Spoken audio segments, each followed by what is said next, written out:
Well, the Simon Wiesenthal Center has condemned the terrorist attacks, 4 coordinated attacks against mostly civilians and some soldiers in southern Israel, nearby the resort city of Eilat. There are 7 dead, over 40 wounded. By the way, by percentage-wise, that would mean about 282 Americans being killed in a single day of attack. So it has a profound emotional impact, obviously, on in the Israeli population, which is what the terrorists wanted. Perhaps what they didn't want was the fact that the leadership of the PRC, of the group that sent out these terrorists from Gaza, are dead. There was an airstrike that killed 6 of them in the Gaza region. And to explain essentially what's happened here is a combination of 2 things. With the removal of President Mubarak as the leader of Egypt, there's been a power vacuum and a big push by the Muslim Brotherhood and others against the long-time peace treaty with Israel. One of the first victims, if you will, of all of these changes has been the border between Egypt and Gaza, which was essentially sealed while President Mubarak was in power, is now wide open.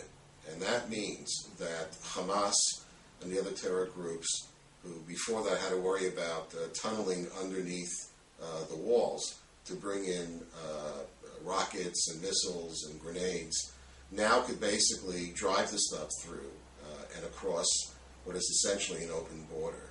Parallel to that, in the Sinai Desert, this huge wasteland that separates Israel from Egypt, you have lawless terrorists who are out there. In fact, the Egypt military sent 200 soldiers in just this weekend to try to get back control of the area. And they kept bombing the gas line between that served both Israel and Jordan from Egypt over and over again. So the experts, the intelligence services, knew something bad was going to happen. And what we've seen today, apparently, is a group in what we call Hamastan, right, Gaza, controlled by Hamas. A group sent in their terrorists by way of Sinai. And there's the border area is virtually open. It's vast. It's very difficult to have to deal with. And in very coordinated attacks, including someone with a suicide belt going after a bus, report of an RPG shell shot at a civilian vehicle, a 4 and 6-year-old were killed instantly.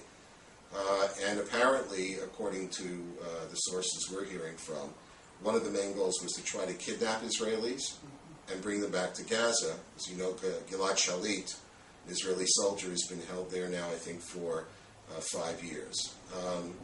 The result of all of this is going to be, I believe, more pressure on Israel to do more to secure the safety of its civilians, because while the Palestinian Authority warned Israel not to do anything rash in Gaza, other terrorists sent a Grad missile in the direction of Ashkelon, a major southern city of Israel, and Israel's Iron Dome defenses knocked down that missile. That's a defense system that is developed together with the United States. So there'll be more pressure on the Netanyahu government to do more to secure the safety of its population. There'll probably be more pressure in Egypt to show more solidarity with Hamas and the other terrorists. This could be a sort of a moment of truth for the Egyptian military, who are effectively the only real force that's in control of any part of what's going on in Egypt. And then there's one other piece to this.